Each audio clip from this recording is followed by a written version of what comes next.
आइए चलते हैं अपने नेक्स्ट क्वेश्चन 8.7 की तरफ। Explain the volumetric thermal expansion.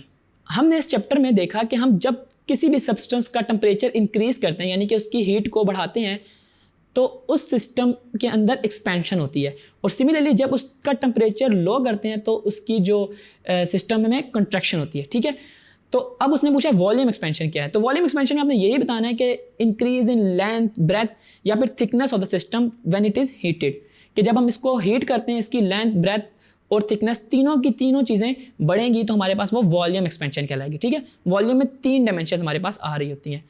अब इसमें यह है कि किन किन चीज़ों पर डिपेंड करता है, तो ये हमारे पास ओरिजिनल लेंथ पे डिपेंड करता है, नेचर ऑफ द बॉडी पे डिपेंड करता है, और तीसरा पॉइंट है कि टेम्परेचर पे डिपेंड करता है कि कितना टेम्परेचर है, उस बॉडी की जो नेचर है वो कैसी है। इन चीज़ों पे ये डिपेंड करता है। जब भी आपने इस क्वेश्चन को एक्सप्लेन करना है तो शुरू में इसकी डेफिनेशन और ये चीज़ बता देनी कि किन किन फैक्टर्स पर डिपेंड कर रहा होता है।